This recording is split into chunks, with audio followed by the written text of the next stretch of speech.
नमस्कार दोस्तों, आपका स्वागत है नमो गुरुवाणी एकेडमी के ऑनलाइन प्लेटफॉर्म पर। और हमारा जो टारगेट है, हमारी जो सीरीज है वो है कौन बनेगा एसडीएम के अंदर। जो मेंस की तैयारी कर रहे हैं, आरएस मेंस की तैयारी कर रहे हैं, एसडीएम बनना चाहते हैं। आरएस मेंस के अंदर जो सब्जेक्टिव पेपर होता है, डिस्क्रिप्टिव पेपर होता है, उसके अंदर किस तरीके से हम आंसर राइटिंग की शुरुआत करें।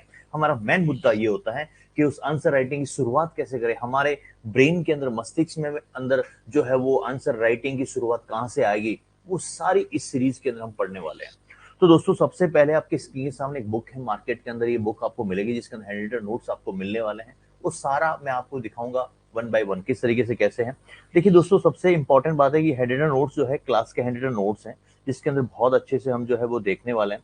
और हैंड रिटन नोट्स किस तरीके से होंगे ये देख सकते हैं आपके स्क्रीन के सामने। ये आपके हैंड रिटन नोट्स आपको जो है प्रॉपर तरीके से आपको मिलने वाले हैं।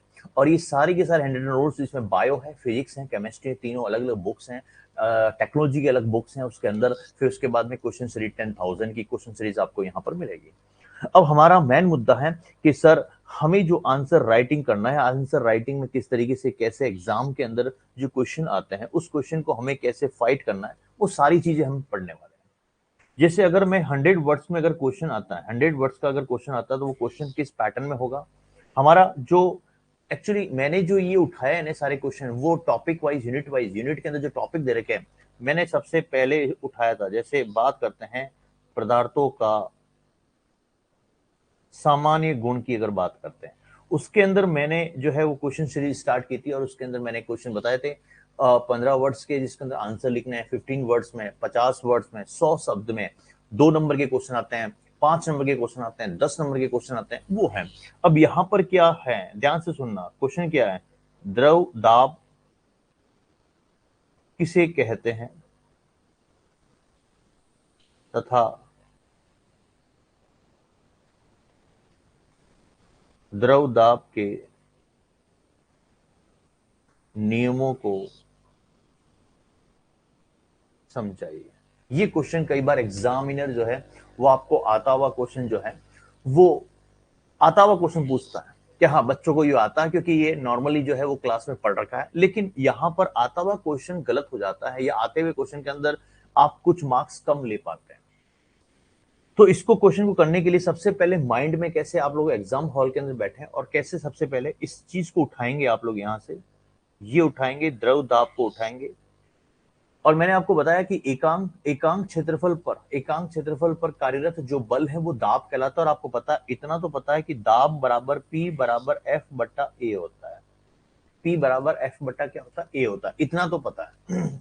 अब द्रव लग गया, तो इसका मतलब सबसे पहले आप लोग क्या करेंगे, एक बकेट बनाएंगे, एक बाल्टी बनाएंगे, एक कंटेनर बनाएंगे, एक पात्र बनाएंगे, एक सिंपल सा माइंड के अंदर।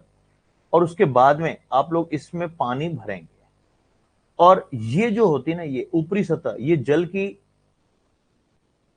की स्वतंत्र सतह, जल की ऊपरी सतह जो होती है, ऊपरी सतह स्वतंत्र सतह कहलाती है। दोस्तों ध्यान से देखना कैसे हमें आंसर राइटिंग करना है, आंसर की शुरुआत कैसे करना है। और इसके अंदर अगर बात करते तो ये जो द्रव के है ना, ये स्वतंत्र अणु है। और स्वतंत्र अगर अणु की अगर बात करते हैं, मॉलिक्यूलर की बात करते हैं, तो वो कैसी गति करते हैं, रैंडमली, यादृच्छिक गति करते हैं, या फिर इसको बोलते हैं अनियमित गति करते हैं। और जब कभी भी पात्र में अनियमित गति करेंगे कि सर कैसे अनियमित गति करते, तो आपके स्क्रीन के सामने मैं बता दूं कि इस तरीके से ऐसे आपका जो है ये अनियमित गति होती है। ध्यान से देखना, आपके स्क्रीन के सामने देखिए अणु किस तरीके से अनियमित गति कर रहे हैं। सेम टू सेम उस कंटेनर में, उस पात्र में अनियमित गति करते हैं। और अनियमित गति करने के बाद दोस्तों ध्यान से देखना यार, अनियमित गति करने के बाद ये अणु जो है वो पात्र की दीवार से टकराएंगे। अनियमित गति करते हुए अणु पात्र की दीवार से टकराते हैं। टकराने के बाद इसका मतलब कहीं ना कहीं तो आएंगे। तो द्रव के अंदर सभी दिशाओं में बल आरोपित करते हैं, द्रव के अंदर सभी दिशाओं में बल आरोपित करते हैं। और जब सभी दिशाओं में बल आरोपित करते हैं, तो इसका मतलब यहां पर मैं अगर ये कंटेनर वापस बनाऊं, तो आपके दिमाग में आएगा कि सर द्रव के अंदर सभी दिशाओं में, इसका मतलब सभी दिशाओं के अंदर वो क्या आरोपित करते हैं, दैट इज कॉल्ड बल, फोर्स आरोपित करते हैं। तो मैं कह सकता हूं कि प्रति इकाई क्षेत्रफल पर लगने वाला बल को आप क्या कहते हैं? द्रव का दाब कहते हैं। 100 शब्दों के अंदर ये क्वेश्चन आ गया, तो कैसे हम स्टार्ट करेंगे? सबसे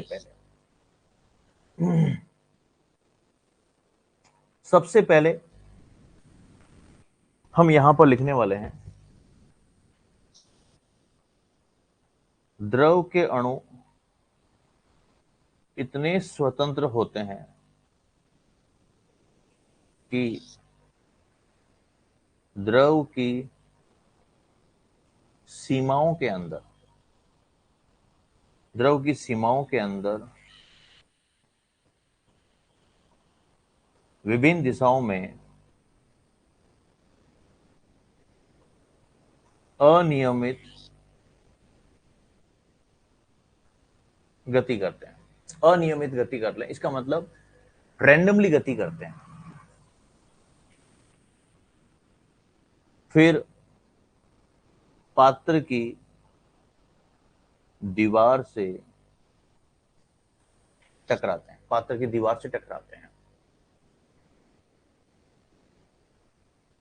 टकराने के बाद जिससे द्रव के अंदर सभी दिशाओं में बल आरोपित करते हैं। सभी दिशाओं में बल आरोपित करते हैं, बिल्कुल सही है। तो फिर उसके बाद में यहां से आएगा, प्रति इकाई क्षेत्रफल पर लगने वाले इसी बल को द्रव का दाब कहते हैं। क्या दिक्कत है? कोई दिक्कत नहीं। फिर एक छोटा सा यहां पर डायग्राम बनाइए, कंटेनर बनाइए। इसके अंदर इस तरीके से पात्र, ये आपने लिखा, ये पात्र लिखा आपने, और फिर उसके अंदर एक वस्तु डाल दी इस तरीके से। ये अब इसके अंदर आप लोग कभी भी किसी प्रकार की इस पात्र में किसी भी बिंदु पर द्रव दाब की अगर गणना करते हैं, तो द्रव दाब की गणना का सूत्र होता है P बराबर H इंटू डी इंटू जी, जहां H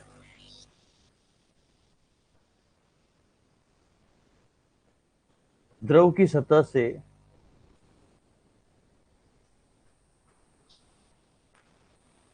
वस्तु या बिंदु तक की गहराई, डी घनत्व, और जी गुरुत्वीय त्वरण।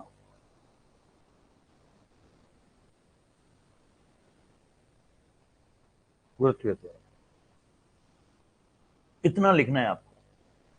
अब इतना लिखने के बाद यहां पर एक और पॉइंट लिख सकते हैं, या समझा सकता हूं कि जो यहां पर मैं कहूं ना, द्रव का दाब, ध्यान से सुनना, द्रव का दाब H, D और G तीनों पर निर्भर करता है, न कि द्रव के आकार पर। कोई दिक्कत नहीं, न कि द्रव के आकार पर। अब द्रव दाब के नियम, सामान्यतः द्रव दाब के नियम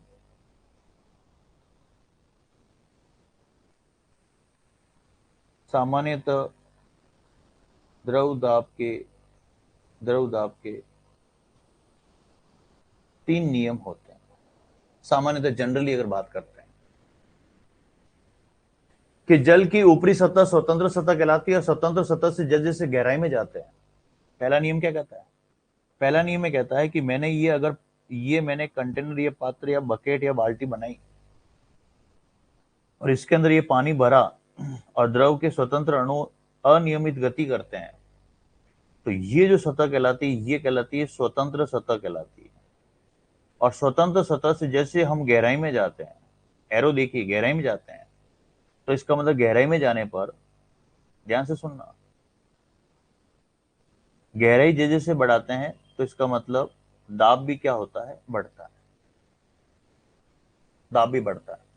इसका सीन आपने कई बार देखा होगा कि अगर मटकी के अगर मैं 3 होल करूं और गांव के अंदर महिला मटका लेकर जा रही है और 3 होल है, तो इसका मतलब 3 होल का पानी कहां गिरेगा वो आपको बता देता हूं। देखिए आपके स्क्रीन के सामने कैसे ये पानी गिरता है। ऊपर वाला जो है उसकी गहराई, गहराई ऊपर वाली कम है। फिर अपन जिस तरीके से हम नीचे उतर रहे हैं तो उसका देखिए उसका किस तरीके से पानी की डिस्टेंस कवर कर रहा है। तो मेरा कहने का मतलब यहां पर ये है, द्रव दाब का पहला नियम ये कहता है कि इस वाले की यहां पर जो है ये प्रेशर के कारण यहां पानी आएगा, फिर इसका वाला यहां, फिर इसका वाला यहां। इसका मतलब गहराई जैसे जैसे बढ़ती है दाब भी बढ़ता है, गहराई बढ़ने पर दाब भी बढ़ता है। इसका मतलब मैं यहां पर लिख सकता हूं, द्रव की स्वतंत्र सतह से जैसे जैसे गहराई में जाते हैं तो दाब बढ़ता है। तो दिक्कत नहीं, द्रव दाब का पहला नियम। दूसरा नियम यह है, कंटेनर वही है, कंटेनर वही है, बिल्कुल सही बात कर। और इसके अंदर मैंने पानी भरा और ये द्रव की स्वतंत्र सतह है, ऊपर वाली स्वतंत्र सतह है, ये स्वतंत्र सतह है। इसका मतलब स्वतंत्र सतह से एक समान गहराई में जाए, एक समान गहराई में जाए, एरो देखिए, एक समान गहराई में जाए तो दाब भी हमेशा क्या रहता है, एक समान रहता है। इसका मतलब मैं यहां पर दूसरा नियम लिख सकता हूं, एक ही गहराई पर द्रव का दाब चारों ओर समान होता है। ये द्रव दाब का दूसरा नियम। पहले में क्या है कि अगर स्वतंत्र सतह से जैसे गहराई में जाए तो दाब बढ़ेगा, और ये क्या है, स्वतंत्र सतह से एक ही गहराई पर, इसका मतलब एक ही गहराई पर जाए, तीनों एरो देखिए एक ही बिंदु पर है नीचे जाकर, तो दाब चारों ओर समान रहता है, तो दिक्कत ही नहीं। तीसरा नियम ये कहता है, तीसरा नियम क्या कहता है कि पात्र का आकार, कंटेनर का आकार कैसा भी हो, कंटेनर का आकार कैसा भी हो, कंटेनर का आकार कैसा भी हो, अलग अलग कंटेनर का आकार है, आप देख सकते हैं। और इस कंटेनर के आकार में मैंने पानी भरा, वो ये कह रहा है कि ये कंटेनर का आकार है, लेकिन कंटेनर कंटेनर की जो आकार की जो ये स्वतंत्र सतह है ना, इसका मतलब 36 लाइन। तो पात्र के सभी 36 बिंदुओं पर, ये सारे हॉरिजॉन्टल पॉइंट है, ये सारे हॉरिजॉन्टल पॉइंट है, ये ए हो गया, बी हो गया, सी हो गया, इस सभी 36 बिंदुओं पर दाब यहां पर भी क्या रहता है, दाब यहां पर भी क्या रहता है, समान रहता है, वो दिक्कत ही नहीं है। अब इसको लिखेंगे कैसे, इसका मतलब किसी द्रव के एक ही क्षैतिज तल में स्थित सभी बिंदुओं पर, सभी बिंदुओं पर दाब समान रहता है। 36 बिंदुओं पर सभी की अगर बात करते हैं, एक ही तल में है तो बिंदुओं पर दाब समान रहता है, इक्वल रहता है। लेकिन यहां पर अगर मैं ये बोलूं कि जैसे जैसे गहराई में जाते हैं तो गहराई वाला पॉइंट ही आ जाएगा। इसीलिए बांध की दीवार जो होती है ना, पहले बिंदु को देखते हुए आपको मैं बता दूं, यहां पर एग्जांपल दे दूं, बांध की दीवार जो है ना, बांध की दीवार वो इस तरीके से ऊपर से तो पतली होती है, ऊपर से तो पतली होती है, और जैसे जैसे नीचे जाते हैं इसका मतलब इसकी चौड़ाई जो होती है वो बढ़ती जाती है। इसका मतलब बांध की दीवार ऊपर से तो पतली और नीचे से चौड़ी क्यों होती है, वही है यार, ये बांध की दीवार है, मैं एग्जांपल दे रहा हूं। ये बांध की दीवार है, कई बार देखा होगा डैम की, ऊपर से तो पतली होती है और नीचे से चौड़ी, क्योंकि जैसे जैसे हम बांध में गहराई में जाएंगे ना, गहराई में जाएंगे ना, वो पहला बिंदु आएगा। इसका मतलब दाब गहराई में बढ़ने के साथ, मतलब दाब जो होता है, दाब गहराई बढ़ने के साथ साथ दाब बढ़ता है। इसलिए ध्यान रखना बहुत इंपॉर्टेंट है। तो ये आपको इस तरीके से 100 वर्ड्स के अंदर आपको लिखना है, क्योंकि वहां एग्जाम हॉल के अंदर जाओगे तो कुछ चीजें छूट जाएगी। तो हमें दिमाग में ऐसे सेट करना है कि द्रव दाब किसे कहते हैं, दाब को लेते हुए एक पात्र कंटेनर को याद करना है। उसके बाद में उसको हमें समझाते हुए कि जल की ऊपरी सतह स्वतंत्र होती है और जल के अणु स्वतंत्र रूप से घूमते हैं, अनियमित गति करते हैं, रैंडमली गति करते हैं, और रैंडमली गति करते हुए पात्र की दीवार पर टकराते हैं और टकराने के बाद द्रव के अंदर सभी दिशाओं में बल आरोपित होता है। तो मैं कह सकता हूं कि प्रति इकाई क्षेत्रफल पर लगने वाला इसी बल को द्रव दाब कहते हैं।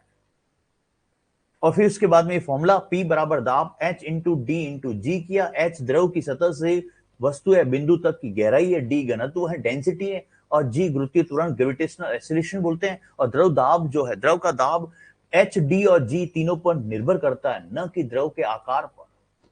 सामान्यतः द्रव दाब के 3 नियम होते हैं। पहला, जो स्वतंत्र सतह से गहराई में जाते हैं तो दाब बढ़ता है। दूसरा, स्वतंत्र सतह से समान गहराई में जाते हैं तो इसका मतलब दाब समान रहता है। और तीसरा, पात्र का कंटेनर का आकार कैसा भी हो, उसके सभी हॉरिजॉन्टल पॉइंट क्षैतिज बिंदुओं पर, इसका मतलब दाब हमेशा क्या रहता है, समान रहता है। जैसे कोई भी अगर जैसे बात करते हैं, तालाब भरा हुआ है तो तालाब के सभी क्षैतिज बिंदुओं पर दाब तो समान है, लेकिन कहीं तालाब की गहराई है, कहीं कम है, कहीं ज्यादा है, तो गहराई में दाब ज्यादा होगा, और अगर उसमें गहराई कम है तो दाब भी क्या होगा, कम होगा। इसलिए दोस्तों, आप लोग ये जो कौन बनेगा एसडीएम की जो ये सीरीज है, ये आपके लिए, आप इसके लिए आप लोग प्रॉपर तरीके से कॉपी के अंदर लिख सकते हैं, नोट्स बना सकते हैं, या पहले समझिए और फिर अपने आप लिखे, तो प्रैक्टिस अपने आप होगी। मैं हजारों क्वेश्चन आपके लिए लेके आऊंगा, टॉपिक से रिलेटेड लेके आऊंगा। मेंस के टॉपिक को उठाया मैंने, आरएस मेंस के, और रियल कह रहा हूं दोस्तों, आपको बहुत अच्छा फील होगा। चाहे आर्ट्स का हो चाहे कॉमर्स का हो, मेरे लिए सारे स्टूडेंट बराबर है।